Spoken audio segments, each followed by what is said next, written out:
सभी बच्चों को मेरा नमस्कार। बच्चों, मेरे YouTube चैनल में मैं आप सभी का स्वागत करती हूँ। आज मैं आपके लिए दादी माँ चैप्टर के अगले हिस्से को लेकर आई हूँ और इस हिस्से को पढ़कर हम जानेंगे कि आज हमें दादी माँ के किस रूप को कौन सा रूप देखने के लिए हमें मिलता है दादी माँ का। तो लेखक ने अपने बचपन के दिनों को याद किया है और दादी माँ का एक रूप और हमारे सामने रखा है। चलिए देखते हैं लेखक किस तरह से दादी माँ को और हमारे सामने चित्रित करते हैं। प्यारे बच्चों, आज हम दादी माँ के बारे में कुछ और जानते हैं। स्नेह और ममता की मूर्ति दादी माँ की एक एक बात आज कैसी कैसी मालूम होती है।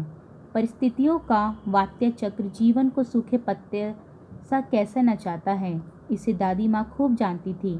दादा की मृत्यु के बाद से ही वे बहुत उदास रहती। संसार उन्हें धोखे की टट्टी मालूम होता। दादा ने उन्हें स्वयं जो धोखा दिया, वे सदा उन्हें आगे भेजकर अपने जाने की झूठी बात कहा करते। दादा की मृत्यु कुकुरमुत्ते की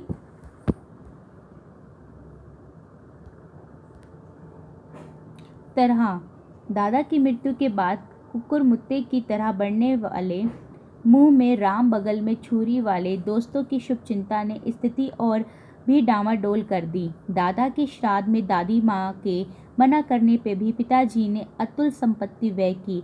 वह घर की तो थी नहीं। चलिए अब यहाँ पे लेखक के मनोभावों को जानते हैं कि वो क्या हमें समझाना चाहते हैं। लेखक बच्चों कहते हैं कि दादी माँ कैसी थी? स्नेह और ममता की मूर्ति थी।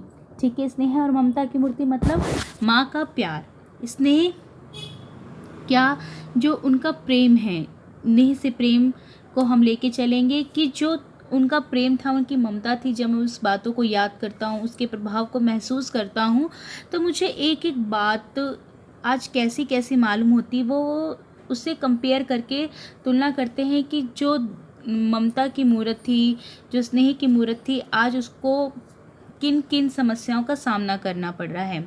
ठीक है, तो परिस्थितियों का वात्या चक्र जानो बेटा, कभी सुख है तो कभी दुख है। तो दादी माँ जो कभी पैसा बांटा करती थी, आज समय और स्थिति इतनी खराब हो गई थी कि उन्हें एक एक पैसों के लिए भी बहुत ज़्यादा मुश्किलों का सामना करना पड़ रहा था। अब यहाँ पर वो समस्या आई कहाँ से, पैसे की समस्या कहाँ से आई? तो लेखक यहाँ पर हमें संकेत रूप से हमें समझाता है कि परिस्थितियों का वात्या चक्र, जैसे कि घर में कोई अर्निंग पर्सन है जो कमाता था और वो छोड़कर चला जाए, उसकी मृत्यु आ जाए, तो बहुत सारी समस्याओं का घर वालों को झेलना पड़ता है। तो दादी माँ जो घर में राज किया करती थी, उनकी बातों की बहुत लोग परवाह करते थे, सम्मान करते थे, लेकिन जब समय का कुचक्र चला तो उनकी बातों को अब कोई भी तवज्जुह नहीं देता था। जैसे कि उनके बेटे ने भी उनकी बातों को नहीं माना। तो आगे बढ़ते हैं कि परिस्थितियों का वात्या चक्र, यानी जब परिस्थितियाँ, विभिन्न प्रकार की परिस्थितियाँ आती है, और वात्या चक्र मतलब तूफान। परिस्थितियों का जब तूफान आता है तो जीवन को सूखे पत्ते सा कैसा नचाता है। जैसे कि जब तूफान आता है तो सूखे पत्ते आपने देखा होगा, उसको गोल गोल नचाता है। उसी प्रकार से परिस्थितियों का भी जब तूफान आता है तो हमारे जीवन को क्या करता है, इधर से उधर वो नचाना शुरू कर देता है। इसे दादी माँ खूब जानती थी और दादी माँ को इन सभी बातों का बहुत अच्छी तरह से ज्ञान था। दादा की मृत्यु के बाद से वे बहुत उदास रहने लगी थी, क्योंकि जब साथ का संगी कोई चला जाता है तो उसके जाने का जो दुख होता है वो उसी को अनुभव रहता है। संसार उन्हें धोखे की टट्टी मालूम होता था। अब संसार कैसा था? उन्हें धोखे जैसा दिखता था। उन्हें हर वक्त ये लगता था कि ये पूरा संसार क्या है? मिथ्या है, झूठ है। ठीक है, दादा ने उन्हें स्वयं जो धोखा दिया था, दादा ने उन्हें क्या दिया था? धोखा दे दिया था। कैसे? क्योंकि दादा कहते थे कि तुम आगे चले जाना, मैं पीछे से आऊँगा। परंतु यहाँ क्या होता है कि दादा पहले उन्हें छोड़ के चले जाते हैं और यही बात दादी माँ को बहुत ज़्यादा खटकती है। वे सदा उन्हें आगे भेजकर पीछे जाने की झूठी बात कहा करते थे। दादा की मृत्यु के बाद कुकुरमुत्ते की तरह। अब यहाँ पे ये लाइनों का अर्थ और गहरा है, ध्यान से सुनिएगा बच्चों। कि लेखक क्या कहते हैं कि वे सदा उन्हें आगे भेजकर अपने पीछे जाने की झूठी बात कहा करते थे। दादा की मृत्यु के बाद कुकुरमुत्ते की तरह बढ़ने वाले, कुकुरमुत्ता क्या होता है बच्चों, जो कि जिसको आप मशरूम कहते हैं, ठीक है। तो मशरूम को कुकुरमुत्ता कहा जाता है हिंदी में।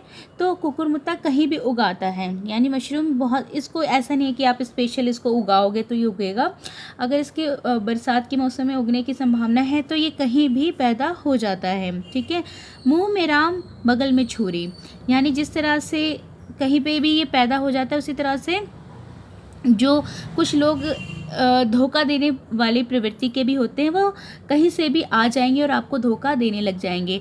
तो यहाँ पे एक लोकोक्ति है बेटा कि मुंह में राम बगल में छुरी। ये लोकोक्ति मुहावरा आप ले सकते हो, जिसका अर्थ होता है कि कुछ ऐसे लोग जो बाहर से तो आपको मित्र के रूप में दिखेंगे, ठीक है। क्या है मुंह में राम, कुछ लोग होते हैं ना कि मुंह में राम राम जप रहे हैं और बगल में छुरी रखते हैं और मौका देखते ही पीठ पे वार करते हैं। तो इस प्रवृत्ति के भी लोग होते हैं कि बाहर से तो आपको दिखेंगे कि वो आपके दोस्त है, परंतु भीतर ही भीतर वो आपके ऊपर घात करने की क्या लगाते हैं, नज़र बिठा के रखते हैं कि मौका मिलते ही वो आपके पीठ पे छुरा घूप देंगे, ठीक है। छुरी वाले दोस्तों की शुभ चिंता ने स्थिति और भी डामाडोल कर दी, कि मतलब जो करने को तो शुभ चिंता कर रहे हैं लेकिन क्या करते, वो हमारे पीठ पे छुरा घोंपते। तो इस तरह की स्थिति से दादी माँ के घर की पूरी स्थिति को क्या कर दिया था, बिगाड़ के रख दिया था। दादा के श्राद्ध में, और सबसे बुरी बात और क्या हुई कि दादी माँ ने कहा कि आवश्यकता से अधिक हमें खर्च नहीं करना, क्योंकि अब घर को ठीक प्रकार से चलाने वाला जो व्यक्ति अब नहीं रहा। परंतु उनकी बात को उनके पिताजी ने, यानी लेखक के पिताजी ने नहीं मानी, और क्या किया, बहुत अतुल्य, मतलब जिसकी तुलना ना की जाए संपत्ति को उन्होंने खर्च कर दिया, दान वान में दे दिया होगा, ठीक है। और क्या हुआ, घर की स्थिति बिगड़ गई। यानी दादा के श्राद्ध में दादी माँ के मना करने पे भी पिताजी ने अतुल्य संपत्ति को खर्च कर दिया। व्यय मतलब खर्च करना, ठीक है, खर्च कर दिया। और वह घर की तो थी नहीं, और लेखक को बहुत दुख हुआ कि जिस स्त्री का सम्मान पूरे गांव में होता था, दादाजी की नहीं रहने के बाद आज उन्हीं के बेटे ने उनकी बात को नहीं माना और घर की स्थिति को बिल्कुल खराब करके रख दिया। चलिए अब इनसे जुड़े प्रश्नों पे हम चर्चा करते हैं। यहाँ पे प्रश्न दिए गए हैं कि पहला प्रश्न है, पाठ में दादी माँ को स्नेह और ममता की मूर्ति कहा गया। आप इन शब्दों का प्रयोग किन रिश्तों के लिए करना चाहोगे और क्यों? देखिए बच्चे, जिसकी हम पे अपार अनुकंपा होती है, स्नेह होता है, वो सबसे पहले हमारी माँ की श्रेणी में आती हैं, ठीक है। किसी बच्चे को उनकी माँ ने पाला होता है, कई बार बुआ पालती है, कई बार मौसी पालती है, कई बार दादी पालती है, कई बार नानी पालती है, ठीक है। इसी तरह से आपके जीवन में हो सकता है कि ये स्त्री पक्ष ना होकर पुरुष पक्ष भी हो सकता है। तो पुरुष भी कई बार जो है छोटे बच्चों के ऊपर अपनी ममता और स्नेह का आंचल बिछाकर रखते हैं। वैसे तो माना जाता है आंचल माताओं के पास ही होता है, पर हम बेटा अब समय बदल गया है, पिता भी कई बार जो है माता का रोल अदा करते हैं, अपना स्नेह देते हैं। तो यहाँ पे उत्तर बच्चों आप दोगे अपनी स्थिति के हिसाब से कि आपके ऊपर ममता और स्नेह का जो आंचल है वो कौन बिछा के रखता है, आपकी मम्मी या आपकी बुआ या मौसी या दादी या नानी, ठीक है। कोई भी हो सकता है, वो स्त्री वर्ग के भी हो सकते हैं और पुरुष वर्ग के भी हो सकते हैं। तो जो आपके ऊपर अपना अथाह ममता और प्रेम को बरसाते हैं, उनके विषय में आप लिखोगे यहाँ पे, ठीक है। आगे बढ़ते हैं बच्चों। शब्दों को उनके सही अर्थ के साथ सुमेलित करना है, ठीक है। तो मैंने हर शब्द का अर्थ आपको पैराग्राफ पढ़ाते हुए समझा दिया था। कुकुरमुत्ता क्या होता है, जो कि एक अंग्रेजी का शब्द है और इसे ये मशरूम का प्राय होता है। वात्या चक्र का मतलब होता है हवा का चक्र। तो जो हवा का भयानक चक्र होता है उसे हम तूफान से संबोधित करते हैं। अतुल मतलब अतुल्य से बना है, जिसकी तुलना ना हो सके, ठीक है। अब उसके बाद है कि मुंह में राम बगल में छुरी मुहावरे का वाक्य में प्रयोग करके अर्थ लिखिए। तो अर्थ आप लिख सकते हैं बच्चे कि बाहर से मित्रता पर भीतर से बैर, बाहर से मित्रता और बाहर से मित्रता पर भीतर से बैर, ये आप लिख सकते हैं यहाँ पर। और इसका वाक्य प्रयोग कर सकते हैं कि पिताजी के ना रहने पर, पिताजी के ना रहने पर पड़ोसियों का व्यवहार मुंह में राम बगल में छुरी जैसा हो गया। देखिए बच्चे, इस पे ध्यान रखिए। बच्चे क्या गड़बड़ करते हैं कि अर्थ को ही वाक्य में प्रयोग कर लेते हैं, लेकिन नहीं।